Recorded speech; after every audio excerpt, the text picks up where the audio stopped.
Hello and welcome to the GLG Research webcast on natural gas liquids, revenue opportunities and price drivers, presented by GLG's Energy and Industrials Councils. My name is Andy Stone and I'll be your host. I'll give the floor to our presenter, Roy Edwards, in a moment, but first I want to cover a few quick items. The webcast should last approximately 45 minutes, 30 minutes for the presentation followed by a 15-minute question and answer session. You may ask a question at any time via the text box within your window. All questions will remain anonymous and confidential. If you would like a copy of the presentation, click on Download Slides for a PDF version. Roy Edwards is president of E2 Energy Marketing Services, a business development and marketing energy consulting firm primarily providing services to the coal and natural gas liquid sectors. E2 Energy incorporates fundamentals of market oversight to energy commodity positions through comprehensive knowledge of product and infrastructure issues. Previously, Mr. Edwards was Vice President Marketing at the Williams Companies, a natural gas company where he was responsible for managing a marketing team in all aspects of the natural gas liquids pipeline and storage assets. I would also like to remind all participants that Roy may have limitations on what he may discuss and may decline to discuss certain topics that involve confidential matters. With that, I will now hand this over to Roy. Thank you, Andy. Good morning and welcome. This started out, I guess, about a month ago. David Schott actually and I had a couple with GLG. Had a couple conversations around natural gas and mentioned liquids a little bit. And as I got talking to him more, I felt that it was kind of important for at least the GLG group to understand the value and some of the drivers that are currently going on in the natural gas liquids business and industry, and it's certainly my intent today with the webcast to provide a better overview to each of you today, and hopefully you'll have a better understanding for why many of the companies are trying to reposition and realign their assets into this industry, because there are really a lot of exciting things going on. Let me click here in the next slide. I hope everyone's got that. Looking at the agenda today, I first want to provide just an overview of what natural gas liquids production really is, kind of the components of it, then take a look at some of the markets where the NGLs move to, the transportation logistics, which is a huge and key component of it behind that. We'll look at a few of the NGL producing basins, many of the names I'm sure you've heard of already. Most important, the economics impacting the NGL pricing and production, as it's a margin-related business, and historically there always hasn't been that opportunity there. We'll take a look at also some of the U.S. midstream operators, the ones that are well-positioned currently to benefit from that. I'll finally have some concluding remarks, and as Andy mentioned earlier, we'll have questions at the end.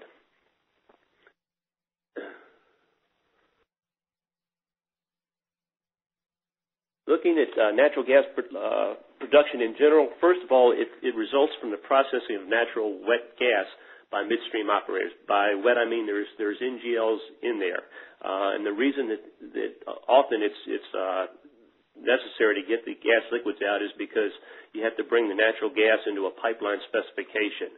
When you look at the components within an NGL stream, propane, butanes, and natural gasoline have a very high BTU value, which if they stayed in the natural gas stream would be the heat content would be above the pipeline spec. And for instance, if you have gas burners at your house, perhaps it would burn the burners out. So there is a necessity to have to take that out of the natural gas stream. Ethane, another component of the NGL stream, has a similar BTU value as natural gas, and therefore is really only taken out when there's a margin available to do that. So the first reason you have to bring natural gas in a pipeline spec, you'll also process the natural gas if there's a NGL margin available. And when these two components are there, often the margin will enhance the natural gas netbacks for a gas producer. So in addition to getting his normal MMBTU value for his gas with the margins there on the NGL side, he potentially has a chance to enhance that. When you look at the NGL stream, a full stream that's removed is typically called a Y-grade stream. And in a typical Y-grade, and this will vary basin to basin, but in a typical Y-grade stream where there is wet NGLs, you're going to find that ethane constitutes about 40% of the stream, propane generally around 30%, your normal butane will be 12%, your isobutane will be 8%, and natural gasoline will be about 10%. Again, this is the total stream. Currently, NGL production's getting closer to 2 billion barrels per day. It's right now at about 1,750,000,000 barrels a day, and it's continuing to rise. Reasons for the rising certainly have been the improved drilling technologies, the hydraulic fracturing that's being done in the gas seams, along with the horizontal drilling, continues to improve almost daily. You're seeing more of a focus by the major gas producers to go towards the wet basins where they are able to extract more NGLs. And also refinery production, although it's fairly stable, and primarily propane, does contribute to NGL supply as well. So again, it's continuing to rise. I mentioned the Y-grade stream earlier. Not always is that optimized. Ethane recovery historically has been marginal. You've had infrastructure limitations depending on where the basins are of getting the full Y-grade stream out. And really prior to, I guess, the last 3 or 4 years, you've often had NGL margins not supportive of CapEx dollars for the midstream operators. Let's take a look a little bit at the markets for the various products within the Y-grade stream. I'll start with ethane since that is 40% of a typical Y-grade stream.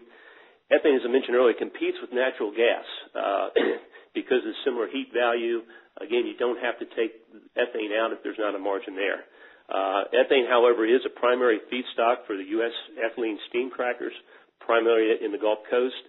And right now, because of the low gas price, and I'll get into some of the pricing issues later on, right now ethylene is the cheapest feedstock into the steam crackers, and it's probably 55, maybe closer to 60% of the feedstock for the steam crackers. It's somewhere around 900 million barrels a day. Important bullet here, too, is on a global basis, because of our gas prices being so much cheaper relative to crude oil and naphtha, the other alternative for steam crackers often is a naphtha base. And with our ethane cost the way it is now, we are competing in a global market, in most cases the lowest steam cracker feed out there. Looking at propane, that also can feed the petchem market. Propane goes into propylene, and currently that's around 400 million barrels per day. That's going on in the Gulf Stream, or 30% of what the steam crackers are using. Propane also has a market for the U.S. heating market. In the winter, heating, obviously for homes, cooking, certain corridors in the U.S. supply and depend upon propane for their heat. Also, it's now turned in the export market. Around early 2000s, the U.S., because again for the heating season, was a net importer of propane. With the increased production over the last few years, we've turned and shifted to where now we're actually a net exporter of propane. Looking at the U.S. refinery markets there, the butanes and natural gas, the gasoline products serve as motor blend stocks. Similar to the propane scenario, we have not totally taken away our dependence on butane imports, but we've certainly decreased them by about 60% since 2008. So the butanes that are being processed out of the natural gas have had a big impact on our shift in the import-export market there. It's used; it's an enhancer for octane, and hence right now butane's trading around $1.80 a gallon, and you can blend that into your gas and get an uptick of maybe $2.60, $2.75 a gallon. So you're getting a 20 or 35% markup over the current price versus what motor gas is selling for. The NGL propane supplements refinery production during the heating season. By that I mean often propane will be railed into refinery networks where they have a very elaborate distribution for propane in the winter. So really the refinery market does count on and has a good home for the natural gas products. The natural gasoline product that comes out of the NGLs has had a recent surgence in the Canadian tar sand production. It's used as a diluent for the crude oil. It makes it more viscous so that it can travel in the pipelines, and where natural gasoline used to trade even to crude oil, it's now carrying a 10 or 15% value above crude oil. So that's been a fairly new market that's come about, but it's certainly it's been very profitable for the natural gasoline sector. Again, it's not a lot of the Y-grade stream, but it's still a good value enhancer. So looking at the products markets there, let's take a look a little bit better at the transportation logistics. And I'll start again with ethane. Again, it's the biggest component.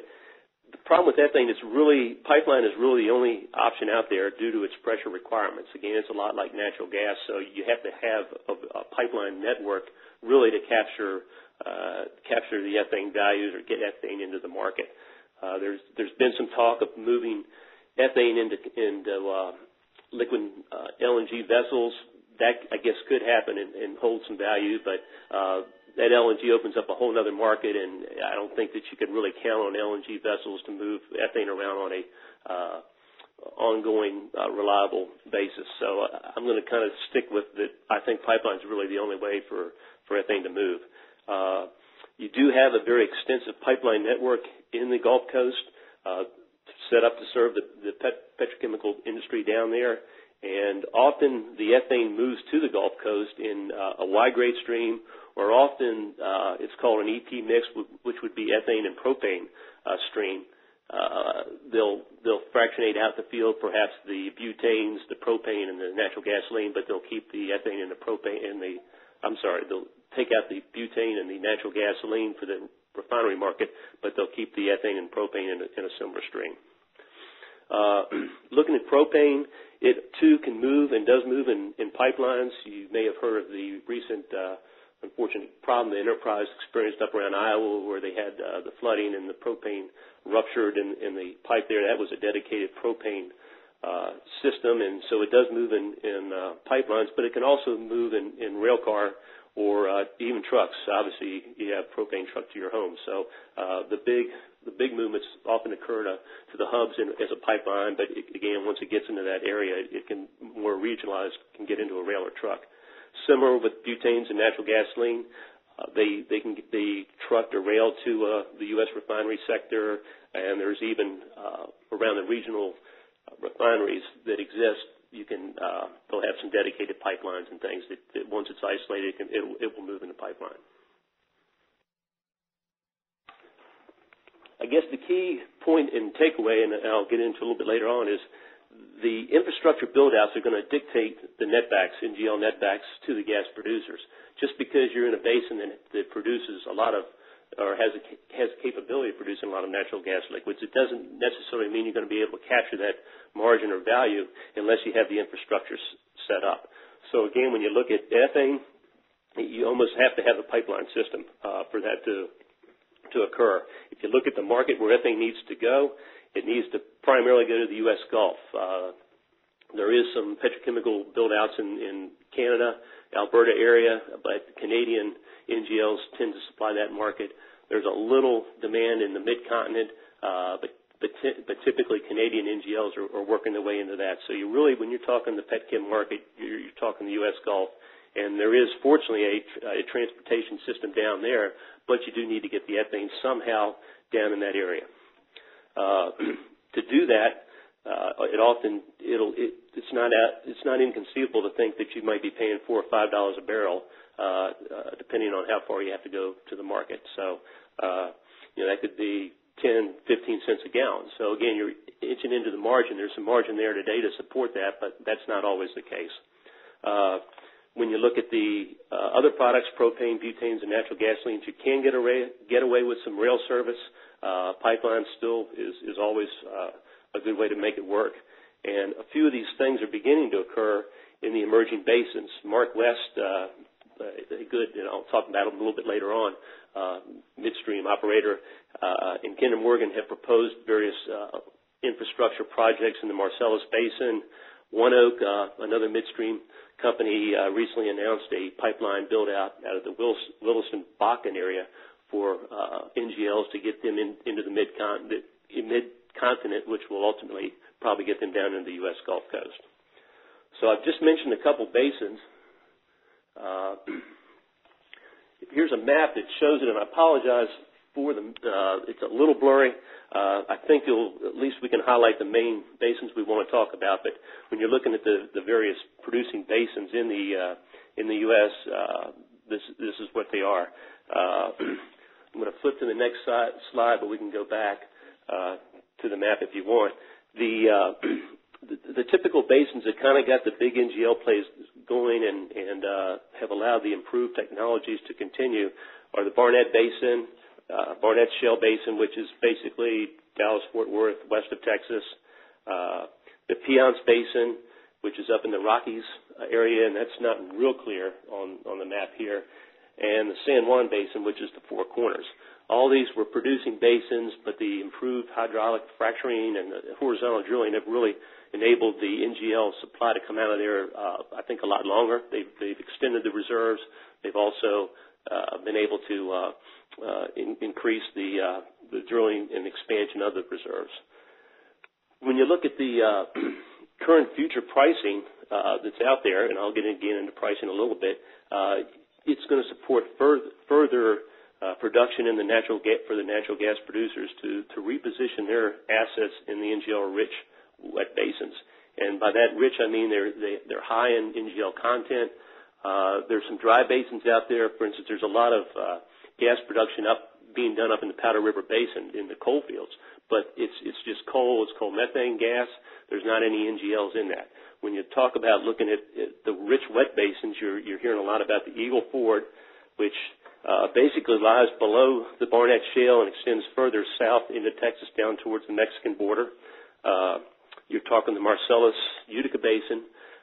Marcellus is in northern Appalachian area, New York, state of New York, Pennsylvania, extending down into West Virginia. The eastern side of the Marcellus Basin is fairly dry. The west side of the basin is what's wet.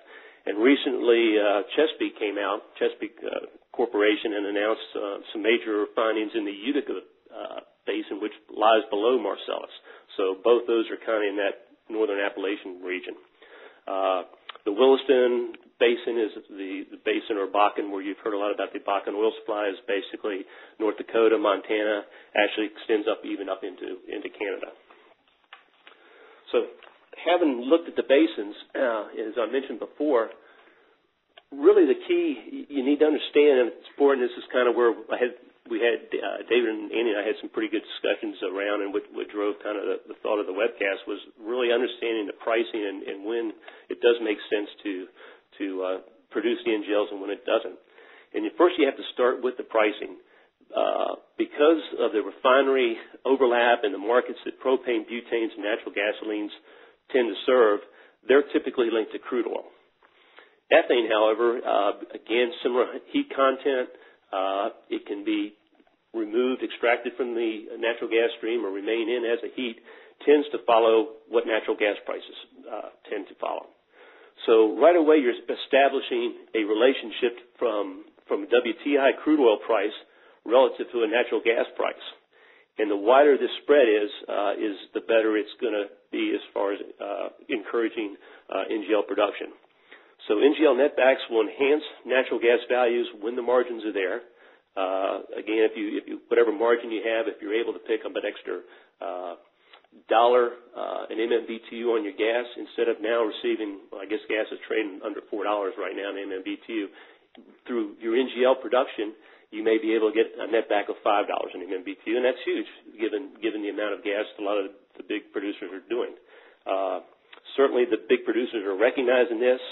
A couple examples, early this year, first quarter, ExxonMobil acquired XTO Energy. XTO was a big player in the Marcellus basin, a very liquid-rich basin. I think Exxon saw that enhancement to their gas prices, so they went out and did the acquisition. Chesapeake, also in the first quarter, this year divested out of their Fayetteville shale. Fayetteville shale has some NGL, but it's a fairly dry basin, and they sold their assets to BHP Billiton out of Australia. At the time they made the announcement, they quickly were to say that we were going to take the proceeds and go and pursue more liquid-rich basins. So again, they're moving that way. They're a very big player in Marcellus. I mentioned a minute ago that they had made the discovery in the Utica Basin below Marcellus. They're also out chasing the Eagle Ford Basin pretty good. So I mentioned earlier, and I apologize for the busyness of this slide. I mentioned earlier it's really the relationship of crude oil to natural gas, or natural gas to crude oil, that really dictates the margins that are out there and what you see. And I guess the two lines on this graph to note are the green line and the blue line. Blue line being the natural gas Henry Hub trading price. If you look back at 04 and 05, and the green line is the crude oil equivalent price. You see that actually natural gas gets above the crude oil, and that would result in a very little margin being captured. As you come out to towards the end of the graph, December 10, you see how wide that blue line now. The green line has way exceeded over the blue line, and that's set that spread that's out there that establishes a greater margin. A little maybe better way to look at it is the next slide, where it just basically shows a ratio of natural gas to crude oil. And you can see where it came down to 5, it came down to a 5 spread around 2008, 2009, early 2009. We're currently back out to a 20-plus spread. If you look at where gas and crude oil trading right now, $85 to $4, call it at a 20-plus ratio. So again, that really supports continued NGL production, drilling, and investment in those areas, especially if, and I'm not sure you can always go by them, but it is the market. When you look at what the futures markets are trading for right now, both are in contango. Crude oil probably gets to $95. I don't know if it hits 100 over the next year and a half. Gas probably gets to 5. So even if you say 5 in short of 100, you're still at that 20 ratio, which is very supportive of enhanced NGL production in pursuit of spending money in those assets. Here's I've kind of outlined what the spread needs to be between natural gas and crude oil. Here's a little better breakdown of how it equates to margins. So I took a July 15th, 05 number because that was, if you go back on that graph I had a couple minutes ago, you saw where the green line and the white got very close. At that time you had crude oil at $50 a barrel, natural gas was at $10 an MMBTU. You had some margin with your NGL products. Ethane, you had a nickel margin. Propane, 15 cents and on up. To give you an idea, the absolute value in 715 for ethane was at 60 cents a gallon. Propane was selling at $1. Again, these are pretty close. I don't have the exact number, but they're not far. They're within a couple cents. And this is really more of an illustrative chart anyway, just to show you how, as this relationship between crude oil and gas goes out, how it impacts the NGL margins. So you can see what the margins were in July 15th, 05. Let's fast forward 6 years, where this past July you had crude oil around $85 a barrel. Gas was just over $4. All of a sudden now you have an ethane margin of 41 cents a gallon. The absolute price was 78 cents. So you've only gone up 18 cents on your absolute price of your ethane, but because your ratio, and it's primarily the fall in natural gas from 10 to 4 that's created that extra margin. Yeah, crude's gone up. It's gone both ways, but it's really been the fall in natural gas prices that have expanded that margin. So now you have 41 cents on your ethane. You have $1 on your propane. Absolute price on your propane was $1.50. So the absolute price has only gone up 50 cents, but yet look at what your margin's done. And on up, you can see in your margins, I mentioned natural gas. It's really taken off because now that's trading at a value above crude oil. So, again, back in 7/15/05, your WTI ratio to gas was about 5, and currently you're looking at that 20-plus range. So And again, I think futures prices would support a continuation of that somewhere 15 to 20 ratio versus the earlier days when you were back at 5. So now understanding really, and hopefully that gives you a good overview, and that was, again, what Andy and I and David had a lot of conversation about is when you see those kind of margins, you understand why there's been so much attention attracted and capital dollars going towards the NGL business. And when you look at a few of the midstream operators that are out there that are capturing this value, I kind of break them up into two different categories. I first look at the integrated, what I call integrated midstream operators, and to me, they're the companies that their infrastructure and assets kind of complement their parent company's natural gas production. And certainly, Williams has done a great job. WPZ has done a great job of kind of tracking with their E&P group, building out infrastructure in the bases where they're drilling gas.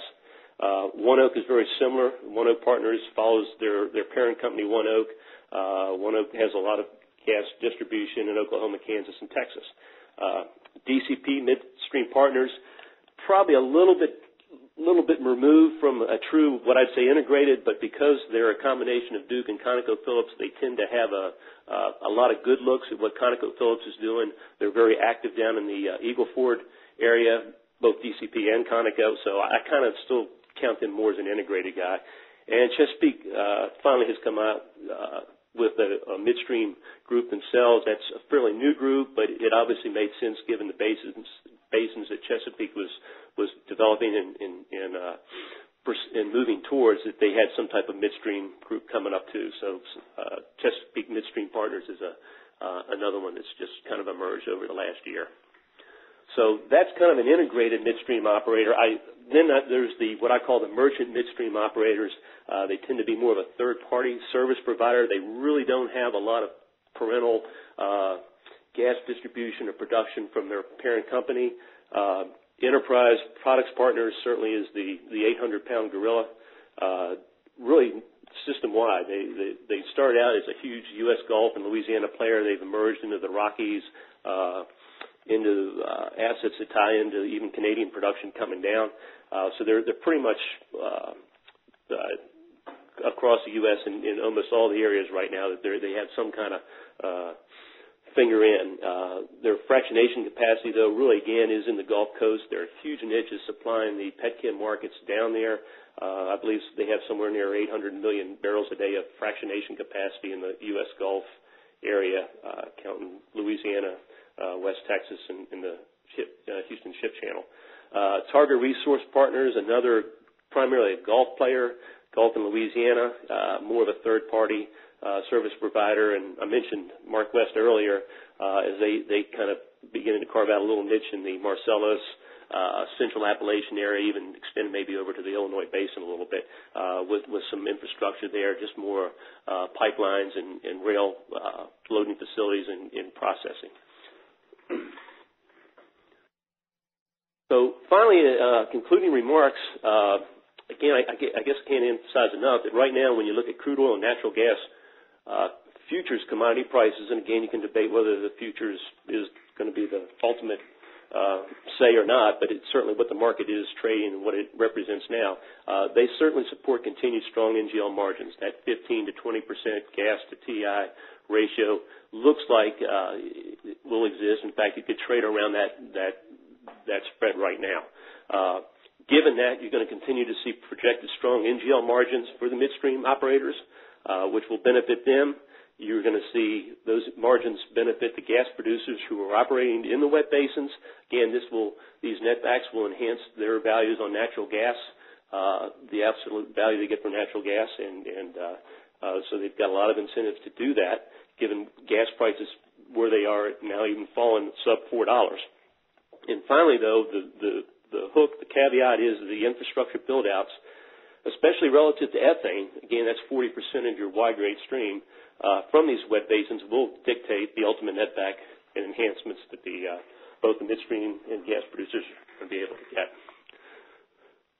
So with that, Andy, I guess I'll turn it back to you for any questions. I appreciate your time, and hopefully it was some value and didn't go too fast. Thank you. Thank you, Roy. We would now like to open the floor for questions. If you would like to submit a question, please enter it at any time via the webcast platform, and your question will be read time permitting. As a reminder, Roy may have limitations on what he may discuss, and he may decline to discuss certain topics that involve confidential matters. With that, we'll begin with our first question. What needs to happen to gas and oil prices to make it unattractive for E&P companies to focus on NGLs? Well, it's like I said before. I mean, the drastic thing would be for gas on a heating value to flip flop over crude oil. So if gas goes to $20 an MMBTU and crude oil goes, and I'm just throwing these numbers out, but as an example, to 40, then you're really going to lose that margin, especially on the ethane side, to discourage people from doing that. When you again look at the people that are merging down into these new basins, what they see on the futures market, as well as what their research shows as far as the amount of NGLs per million cubic foot of gas production, they see very rich basins, and hence the reason to go after those markets. But it would be a drastic flip in that crude oil to natural gas price that would discourage it. Thank you. Move on to our next question. How would the development of the Marcellus impact NGL production, flows, and pricing? Well, that's a good question. I mentioned infrastructure build out is really key, and up until recently there hasn't been a lot of infrastructure out there.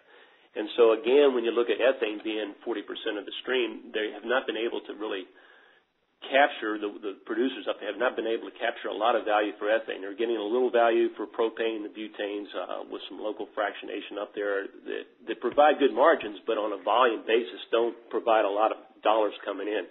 So what's going to happen, and is beginning to happen with Mark West, with Kinder, there's been several pipeline projects announced up there recently in the last year and a half, which will begin to move the NGLs around and get them into the markets that can provide those netbacks. And there's even been talk recently, Shell announced, I think 3 or 4 months ago, that they're looking at actually putting a steam cracker up in that basin, which would then be able to utilize the ethane component of the wide-grade stream and really provide some great netbacks for the producers. So it's work in progress, but infrastructure is beginning to get built there.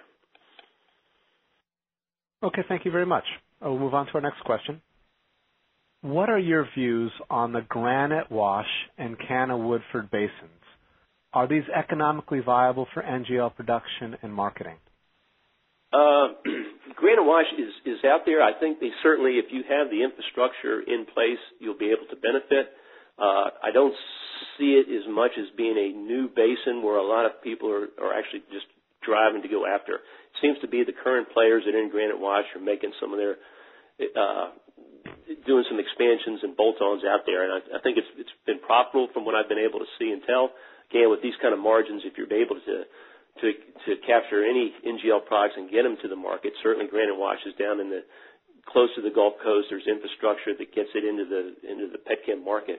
I think you're fine. As far as someone going in and making a big new stab, I haven't seen or heard that. You may see some assets sold to other companies that are trying to maybe increase their position down there, but it's certainly not an untapped resource such as you may see at the Williston Basin, Bakken, or even Marcellus, as we talked about earlier, that needs a lot of infrastructure challenges. Okay, thank you very much. Our next question. Could you please elaborate on why LNG vessels would not be a reliable long-term solution for ethane transportation? Ethane transportation. Ethane, yes. Are there reasons beyond technical limitations? No, technically I think it would work. It's just when you look at how the U.S. is set up right now for LNG distribution, you only have a few terminals that are set up to take in LNG. Basically, we're looking at it more as an import than we are as an export. So you have limited vessels out there. LNG tends to move as an international commodity. I don't follow that market real close, but my sense is with low gas prices here that the LNG products are going elsewhere, Far East, I'm sure. So you're subject always to that international arbitrage, and you have limited vessel capacity. I just don't see it being as a reliable way of transportation to get it down there. I mean, it may work, the cards may align for it to happen, but you've got a lot of more international arbitrage things that are happening that to me limit that as a transportation option for ethane. Okay, thank you very much. The next question is, can you also talk about your views on the Utica? Really, I don't. It's kind of the first I really saw much about it was Chesapeake. I think it was in their second quarter earnings really announced. To me, I think it's been kind of a sleeper, at least from what I've seen. They've obviously been doing work on it. They've been acquiring royalty rights up in that area, but it lies below the Bakken. Lies below the Marcellus Basin, and everything that I at least hearing a little bit now since I've been researching a little bit more. Chesapeake's committed to it. It sounds like it could be every bit as good, if maybe even not better, as far as NGL production yields and gas than even Marcellus. But it's a fairly new discovery. Okay, thank you very much. And as a reminder to our clients, if you would like to submit a question, please enter it at any time via the webcast platform. We'll move on to our next question. What are your views on the supply-demand balance, current and outlook for ethylene? Well, U.S. is now a net exporter. I think I saw something the other day where they're exporting about 15 to 20% of their ethylene production is currently exported. And that's exported as pellets. The reason that's happening, again, is there's such when you look at the competitive fuel source for non-ethane steam crackers that make ethylene, you're looking at an olefin as a feedstock. Olefins are priced off, as a naphtha, is priced off crude oil. So as long as you have that huge spread between natural gas that, and primarily here in the U.S., we're able to enjoy and use as a feedstock into the ethylene crackers in the Gulf Coast, and you look at that 1 to 20 spread of gas to crude oil, the U.S. producer, the U.S. ethylene steam crackers are the lowest cost producing ethylene producer in the world, generally speaking. I mean, you might find some small pockets, but when you look at the global market. So as long as gas prices stay where they are, crude oil stays somewhere where it is, the ethylene crackers in the U.S. that are using ethane as a feedstock are going to have a tremendous cost advantage and therefore be able to compete globally. So everything I see and sense is that trend will continue for a while, again, given where future prices lie, and also looking at some of the other issues around globally that would indicate that naphtha still is going to be a primary feedstock for a lot of their crackers. I'm sorry, naphtha or naphtha. Thank you, Roy. I'll move on to our next question. What are the next major growth opportunities for the merchant midstream operators? It's Mitchell Enterprise. You know, they've done a good job in Targa. Have all done well down in the Gulf Coast. Eagles Ford, I think they're all over that. Marcellus is going to be tricky. It's going to be getting ethane down. A couple of the projects that are announced out there now with Kinder Morgan doing one. Enbridge actually announced one to work with a fractionator up in the Chicago market for a small petchem that's up there. That Marcellus looks like it's beginning to maybe have a market more towards Canada, Mid-Con and Canada. So to me, the one that's maybe out there right now that needs some more clarification is really around the Bakken, the Williston area. Seems to be the one basin that a lot of the gas producers are going after, very rich in NGL. Now, it's kind of an oil play, too, so there's some oil involved up there, too. But that's probably the one that needs more of an infrastructure build-out from my perspective, anyway. Okay, thank you. Moving on to our next question. Could you comment on the challenges of LNG marketing businesses, especially in a volatile commodity environment, and how they tackle them? On LNG, Not really. I try to stay NGL because I made a couple comments earlier that in my mind LNG is a very international and global product. I know several people at the utilities on the East Coast that have had opportunities to use it. I think they view it as a general comment. I think they view it as a supply. If it's there, kind of you can't count on it as a base load. It's just an opportunistic value if it works. But again, I'm not aware. I don't follow that market close, but I don't think there's a lot of LNG cargoes moving into this area, into the U.S. right now, given the low gas prices. I think they're finding other homes. But again, I just got a correction on that. That was supposed to be NGL in from our client. Okay. Well, good. I feel better talking about it. How about restating the question then? I'm sorry. Yes. Let me get this back up here. Just a moment, please. Yeah. Just getting the question back up.